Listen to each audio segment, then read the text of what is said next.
السلام علیکم عزیز طلباء و طالبات۔ B A B S C F Y S L کے آج کے اس لیکچر میں سبھی طلباء و طالبات کا تہ دل سے استقبال کرتا ہوں، انہیں خوش آمدید کہتا ہوں۔ کل ہم اردو شاعری کی وہ صنف جو آج روبہ زوال ہے اس کو پڑھ رہے تھے، جس کا نام قصیدہ ہے۔ قصیدہ دراصل اس دور کی دین ہے جب بادشاہوں کے دربار منعقد ہوا کرتے تھے، بادشاہی نظام تھا، امیر و روسا بہت زیادہ تھے جنہیں شاعری سے بھی لگاؤ تھا اور لوگ قصیدے سننا پسند کیا کرتے تھے۔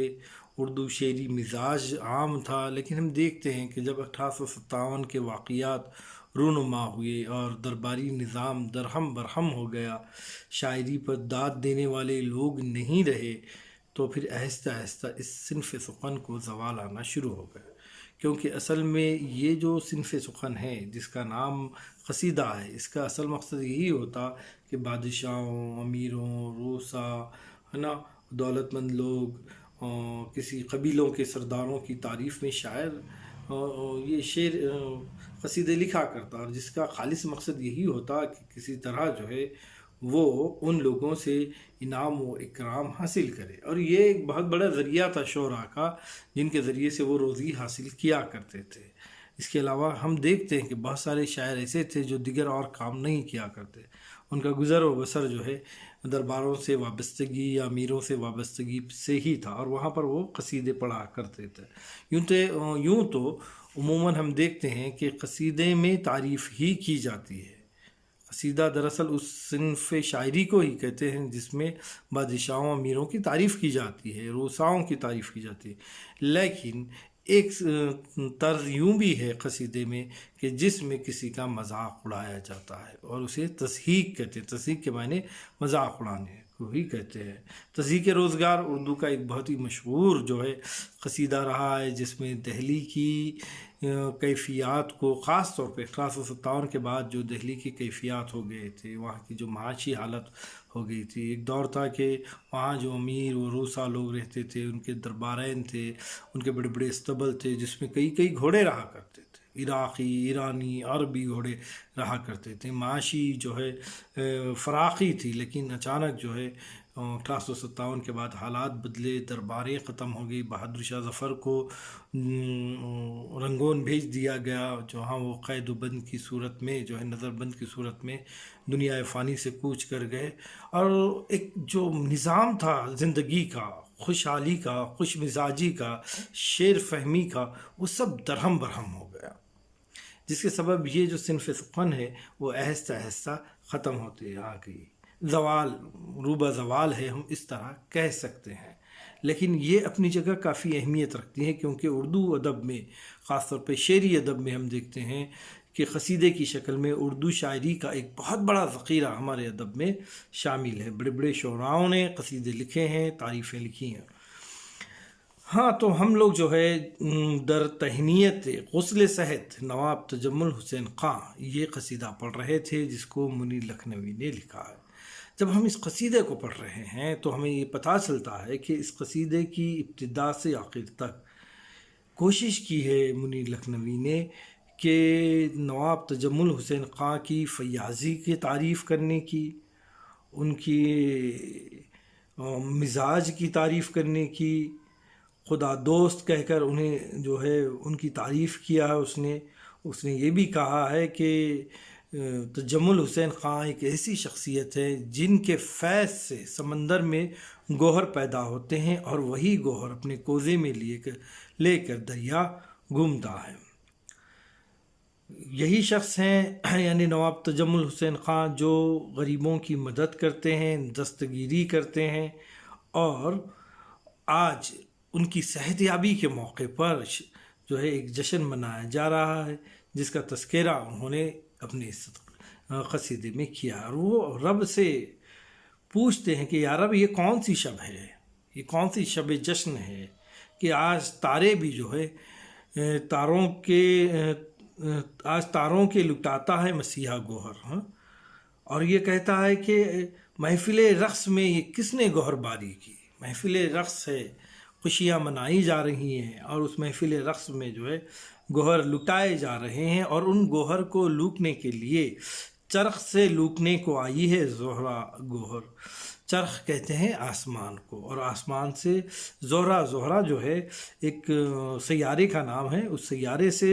زہرا خود آئی ہے موتیوں کو لوٹنے کے لیے، شاعر کہتا ہے۔ پھر وہ نواب صاحب کی تعریف کرتے ہوئے کہتا ہے کہ صدف قدرت حق کا ہے جو یکتا گوہر،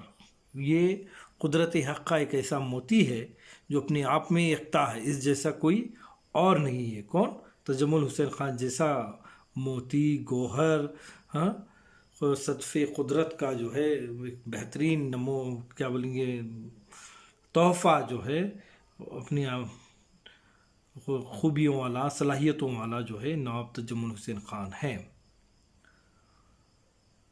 فیض والا سے نہیں اہل عدم بھی محفوظ، فرت بخشش سے ہوئے بیض عنقا گوہر۔ اس کے ساتھ ساتھ ہم یہ دیکھتے ہیں جب ہم آگے پڑھے ہیں، چونکہ ہم نے مکمل قصیدہ پڑھا تھا اور اس کے آدھے تشریحات کو ہم نے دیکھے تھے، ان تشریحات میں ہم نے یہ بھی دیکھا تھا کہ ان کی فیاضی کا تذکرہ ہے، ان کی سخاوت کا تذکرہ ہے، ان کی صحبت کا تذکرہ ہے، ان کی غسل صحت کی خوشی کا تذکرہ جو ہے شاعر اپنے اس قصیدے میں کیا ہے، اس شب جشن کا بھی تذکرہ کیا جس میں نواب صاحب کی صحت کا جو ہے خوشیاں منائی گئی تھی، اور اس کے ساتھ ساتھ اس نے شاعر نے نہ صرف نواب صاحب کی دربار کی تعریف کی ہے، بلکہ ہم یہ دیکھتے ہیں کہ وہ ان کے گھوڑوں کی اور ہاتھیوں کی بھی تعریف کرتے ہوئے کہتا ہے کہ آپ کے پاس وہ دم رفتار گھوڑا ہے، اگر وہ سارے جہاں میں بھی دوڑ کر آ جائے، سارے جہاں کی بھی سیر کر آ جائے، شش جہت میں فلک سیر بھر آئے جا کر ایک پہلو بھی نہ بدلے، یعنی وہ ایک پہلو بھی نہ بدلے، اپنے تھکاوٹ کا اظہار نہ کرے، اتنا طاقتور ہے، اتنا باصلاحیت ہے، اتنا تیز ہے، اتنا رفتار والا ہے، اور ہاتھی بھی ایسا سبک روز قدم جما کر چلنے والا کہ وہ جب چلتا ہے قدم جما کر تو دیکھا یہ جاتا ہے کہ اس کے قدم کے نیچے اگر موتیاں بھی آ جائے تو ٹوٹنا درکنار ہے، بلکہ وہ میلے بھی نہیں ہوتے ہیں۔ اور آگے کہتا ہے پانی خرطوم سے پھینکا تو بنا در خوشاب، برس سے اس ابر سیاہ مس سے کیا گوہر۔ خرطوم کہتے ہیں ہاتھی کی سونڈ کو۔ شاعر کہتا ہے آپ کا ہاتھی بھی اتنا قسمت والا ہے کہ اگر وہ اپنے سونڈ سے پانی پھینکتا ہے تو وہ پانی جو ہے بہت ہی قیمتی موتیوں کی شکل اختیار کر جاتا ہے، اور اس کالے ابر سے جو ہے وہ ابر جو ہے پانی کی جگہ موتیوں کو برسانا شروع کرتا ہے۔ دیکھ کر موتیوں کی جھول، یہ سب کہتے ہیں جب موتیاں جب برسنا شروع ہوتے ہیں تو ان کو دیکھ کر سب کہتے ہیں کہ پہنے پھرتی ہے عروج سے شب یلدا گوہر، عروج سے شب یلدا گوہر۔ شب یلدا کہتے ہیں لمبی رات کو،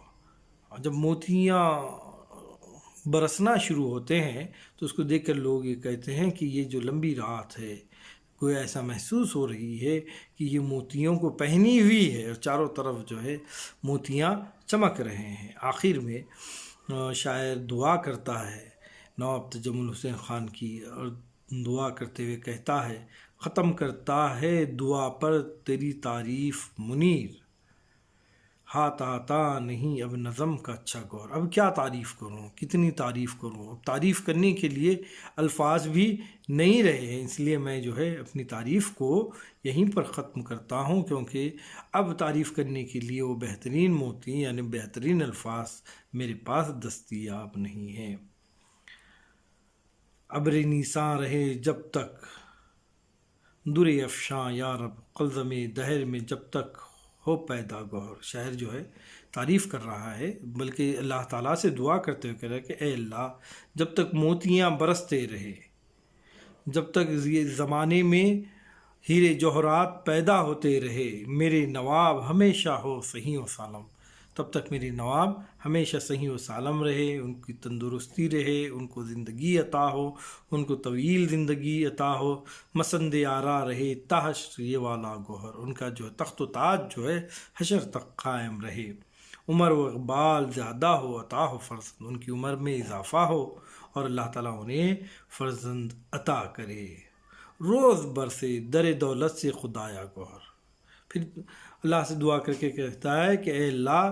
کہ نواب تجمل حسین خان کو فراقی عطا کر، وہ دولت عطا کر کہ ان کے در سے روزانہ موتیاں جو ہے برستے رہے۔